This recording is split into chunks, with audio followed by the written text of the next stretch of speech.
Just want to say spoilers ahead, so if you haven't seen the show, just get out of here right now.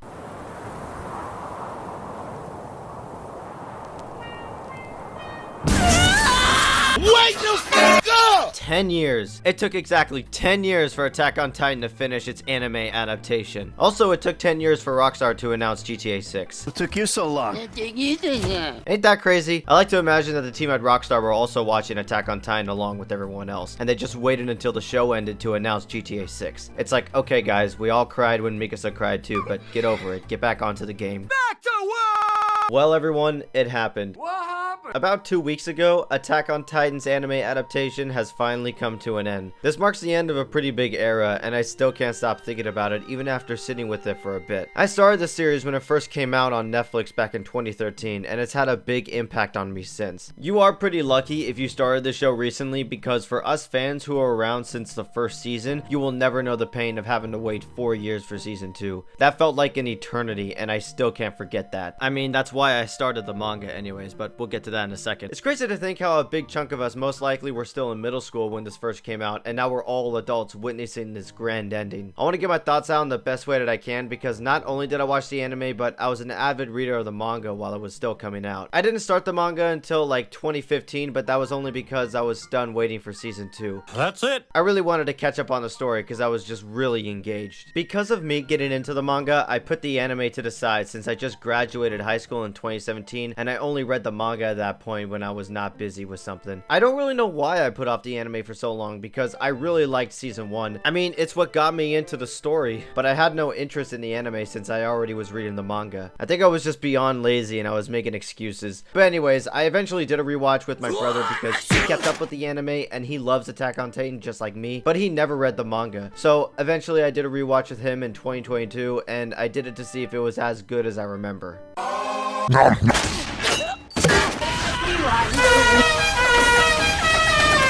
And yeah, it's pretty fucking amazing. Rewatching the anime from the first episode to the episode Dawn of Humanity reminded me of why this show is so generational. The way this show presents itself through the music and the animation all give this adaptation its legendary status. Even with a loud minority of people who hated the ending in the manga, it never stopped the show from being universally loved in the end. I find it funny how some people were trying to make it seem like Attack on Titan's ending was as bad as Game of Thrones, but that show was already going downhill by like season 5, I heard. At least the anime was following the manga with slight changes in between. I can't say the same for Game of Thrones. Didn't they start making shit up by like season 7 and just throw the books in the trash? Also, rewatching Attack on Titan, I was reminded about Yelena's face that she made at Armin.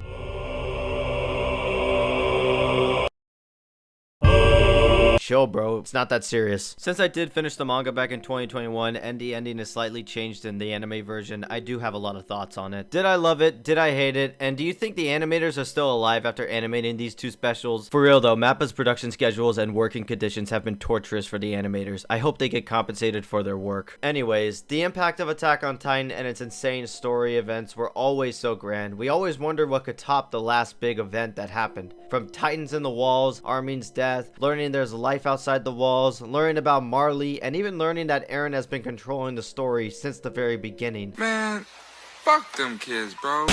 These are moments in the story that will sit with us for a very long time, reminding us how dense the story was and how we never knew anything until they were revealed to us. It's really great when you do a rewatch and find all these little details that hint towards the future secrets. Like Isayama was really thinking about the story through and through from the very beginning. All these events, of course, leading up to the rumbling. Rumbling, it's coming! Attack on Titan was already pretty popular before this, but at this point, it's reached heights in popularity that it's never seen before. That was only rivaled by Game of Thrones or Breaking Bad. It was hard not to hear about Attack on Titan after that point. It really is a story that opened up a lot of people to animation and Japanese storytelling. Seeing how it was able to juggle so many important hard-hitting topics while giving you the most spectacular animation. It was really incredible to see. Also, during the rumbling scene, I caught this little reference to Schindler's List. I thought that was really cool. While the animation and the Titan fights are really cool, I think some of the best moments in Attack on Titan has to deal with some of the conversations between between the characters. We also start to get into some rough waters when our main characters have to talk to the opposing side. We feel the heightened tension in episodes like Children of the Forest and Night of the End. It takes skill to craft moments like these and give it the same gravity as if you were watching scouts take back Shinkashina. Years of built up and hatred towards one another, and this is the one time where they can finally get out their grievances and understand each side's position in this war. They had to say the quiet part out loud, get out their anger, get out their truths, get out what they've seen, because they weren't going to understand each other unless they were able to talk it out. After talking it through, they no longer see monsters, but instead, people. Well, except for the Ackermans, that family bloodline is cracked out for no reason, and they're pretty monstrous. To put it short, this story is just good as fuck, man. Each season, the number of views just grew and grew, and by season 4, even with little marketing, the Crunchyroll site would often crash anytime a new episode was coming out. How do you even think to end this highly praised series? The way this story carefully placed all its pieces down over time made us confident in Isayama's ability to give this series the most satisfying conclusion ever, even with the loud majority of people who hated the manga ending. And it's a loud majority. Overall, did it lead to a satisfying conclusion?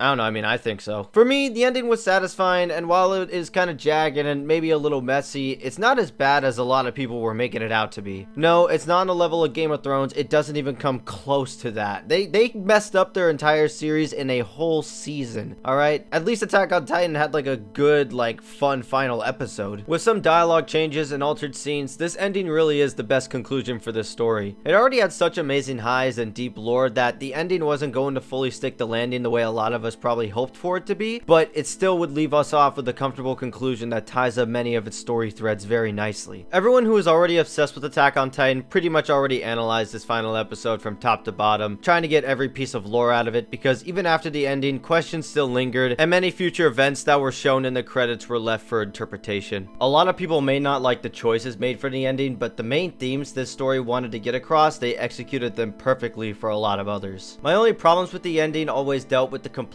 of the Titan lore and this one scene with Eren and Armin, and there were problems I had even before the anime. The Titan lore was always weird to me because some of the powers never felt fleshed out, but I forgave the story most of the time for that because it wasn't the main focus. The real main focus isn't on the powers, but what people who gain those powers use it for. Whether it be for good or for evil, the massive scale and sheer presence of the Titans intimidated many parts of the world, basically leading to the segregation of the Eldians and putting them on this island behind the walls to be eaten by their own people who were turned into Titans. It's pretty fucked up. It's a pretty fucked up story. A lot of these factors all leading up to one kid who will eventually take charge and use all of that anger built up in him to destroy the walls and to chase the freedom he so desperately desires. Eren said many things as to why the rumbling was the only way for this all to work out. Said it was to save the Eldians on parity, but then he said it was to save his friends in the long run. But then he said he did this to make them all out to be the heroes so that Eldians could live in peace with everyone else. But in the end, what was the real reason why Eren did all this? Why did he kill 80% of humanity? I did it for me.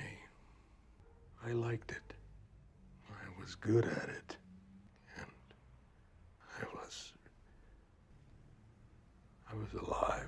Yeah, in the end, Eren basically was just mad that humans lived outside the walls, and he wanted a clean slate so that he could feel his desired version of freedom. Pretty fucked up way of going about it, killing off everyone outside the walls so that he could live his own desired life and explore the world after it's all been trampled. Really smart, Eren. Really smart. He did say this in the last special, but he said it way more bluntly here in the finale, claiming to himself that he was just another garden variety idiot with power, and I'm very glad this conversation was added to the ending, because this wasn't in the manga. He spent his whole life looking forward for the next thing, hoping that the unobtainable freedom he so desperately wanted was right ahead of him. But if he just chose to stand still and look what's in front of him, he would have eventually seen the good little moments that life brings. Armin carrying that seashell is the best representation for how difference in perspective can change how you view the world. It's interesting how Eren and Armin were having this conversation in a similar setting when they first got to the ocean at Parody, because in a way, that moment on the beach was Eren's last moment of happiness.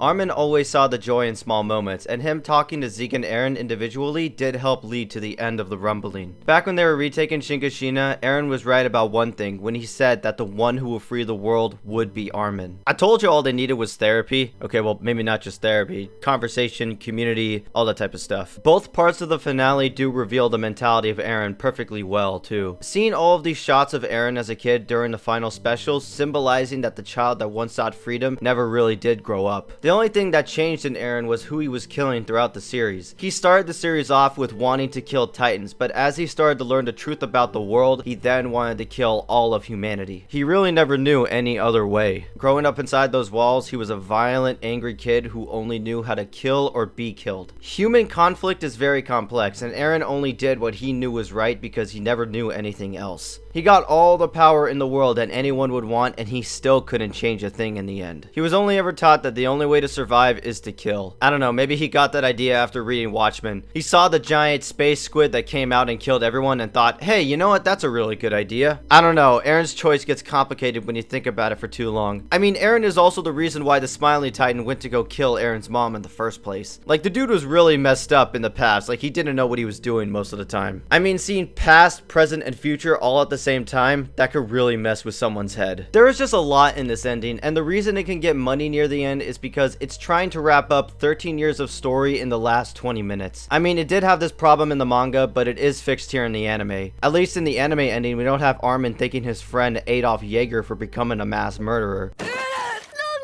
Get rumbled, stay humble. I know it probably sounded like I was complaining a little bit, but that's only because I love this story so much and I hold it in high regard. I think it did its best in handling all its themes in the very end, even though it got a little confusing. It just caused a lot of questions and a lot of them were left unanswered, and some concepts were not fully explored, but it didn't take away the great experience I had with Attack on Titan, and I just needed the ending to land the best it can, and that was achieved. Eren got a small taste of freedom, his friends can live happy lives, and Mikasa was able to find peace after Eren's death. Well, kind of. I don't know, she looked pretty sad. But of course, in due time, the cycle of conflict starts again, but only after Eren's friends have long passed on. Eren's actions were never going to stop the fighting or stop the wars, only to give a temporary pause to let his friends live the quiet, long lives that they wanted. Eren maybe could have become the person whose ultimate goal was to bring peace among other countries and people, but that just wasn't in him. I mean, seriously, look at this kid's face. Does this look like a kid who was ever gonna grow up to become a diplomat? The dude was a monster the moment he came out of the womb. Because Eren got all this power, humanity was doomed to repeat itself, not learning from its past mistakes or seeing the consequences of the future. Human conflict will only repeat until the fighting ends or if everyone chooses to stop or die. There really is no winner in war. There really is no end to war. There is really only the before and the after once all of the fighting stops. After hearing all of this all makes Attack on Titan seem like the most pessimistic tale of all time. Oh, human conflict is inevitable, guess I'll go jump off a building. But I didn't feel hopeless after seeing the ending. I only felt a sense of motivation and pride in making it this far in life. These characters all had to watch their loved ones die in horrifying ways over and over again. It felt like there was no end in sight and no peace to be found, but they all kept moving forward in hopes that the steps they take lead to a better future. A future for the ones they love. And I think if there's one message we can take from this series, it's that no matter how bleak and disastrous this world can get with conflict after conflict, the chance of a better tomorrow is never impossible and never too far away. The world is cruel, but it is still very beautiful. I really am going to miss this show. It'll be a long time before another show comes around and gains the similar heights of Attack on Titan for me. For many others, this was probably their first anime and got them to fully appreciate the medium, breaking away from the usual tropes and to bring out a compelling story that grabbed the hearts of millions. When I first found this series in 2013 and watched it with my brother, I felt my life had fully changed. I now have grown up and hope to take the lessons I've learned from this series and many other lessons that I've learned these past 10 years and use them to better myself for my future. I'll miss you, Attack on Titan. Thank you for everything. Okay, well, that's the end of that. I'm gonna go watch more One Piece and read more Jujutsu Kaisen, because I love reading traumatic stories where the writer likes to hurt their audience. I'm not even kidding. Isayama wanted his readers and watchers to cry so much that he would create a spa out of their tears. Well, he definitely succeeded. Okay, bye everyone.